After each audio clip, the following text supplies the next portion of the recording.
Shalom. Hari ini kita akan renungkan Injil Yohanes pasal 4, teksnya ayat 43 sampai 54, dan sudah dibagi 3 paragraf.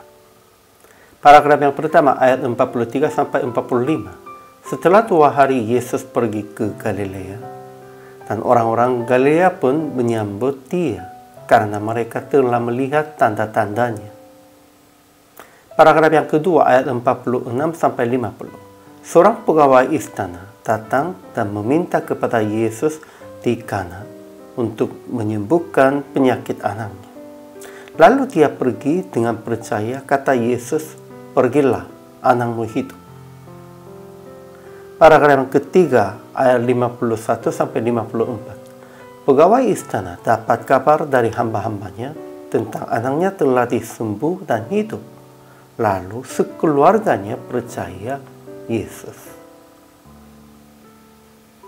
Kesimpulannya, setelah 2 hari tinggal di kota Syekar, Yesus pergi ke Galilea sebab ia telah bersaksi bahwa seorang nabi tidak dihormati di negerinya sendiri.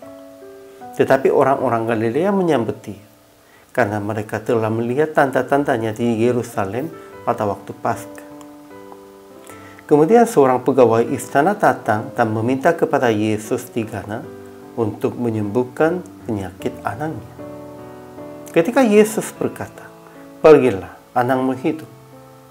Lalu dia pergi dengan percaya perkataan Yesus.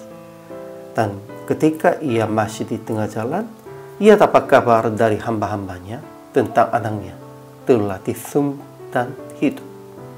Lalu sekeluarganya percaya Yesus.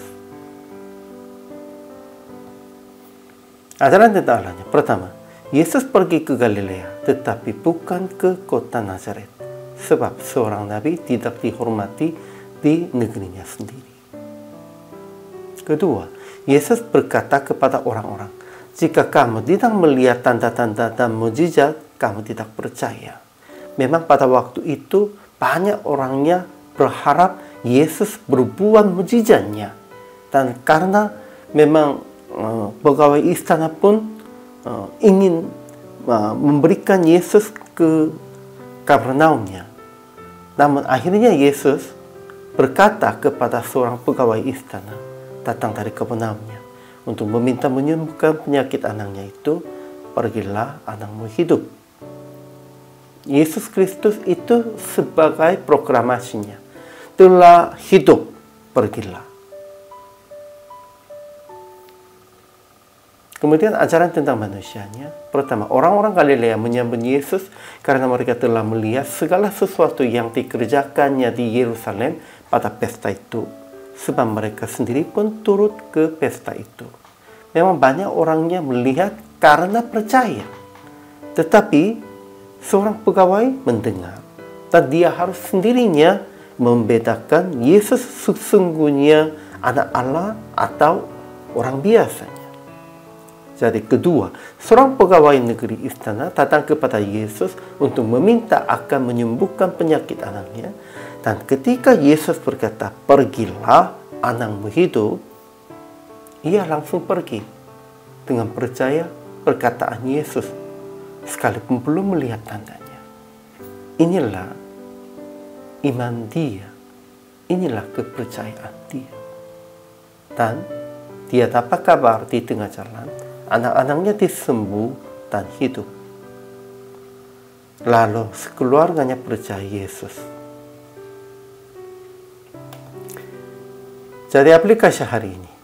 Pertama, menyambut Yesus bukan karena tanda-tanda ajaibnya, melainkan karena ia menyelamatkan kita dengan darahnya.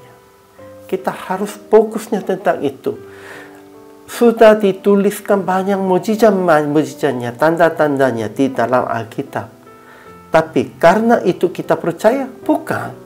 Kita harus percaya Yesusnya karena ia mengorbankan diri. Dia sudah memberi sebagai persembahan kepada Tuhan untuk kita. Kita harus percaya itu. Menyambut Yesusnya juga begitu. Kedua, percayalah akan dilaksanakan janji Yesus di dalam firman. selama kita hidup sesuai dengan perkataannya. Apapun harus percaya. Kita percaya orang pun, tetapi kadang kita lihat, kita tidak percaya, sekalipun percaya orang, daripada itu kurang percaya Yesus. Itu tidak boleh. Harus paling percayanya Yesus. Inilah iman kita. Jadi PR praktek hari ini. Siapkan Yesus datang kedua kali dengan berbuat sesuai dengan perintahnya, dan percayalah janji Tuhan yang menolong Anda dan melakukan semua tugas Anda di dalam hari ini. Semuanya itu karena percaya Yesus, karena kita menerima Yesus Kristus sebagai Juru Selamat. Hari ini juga selamat melayani. Tuhan Yesus memberkati.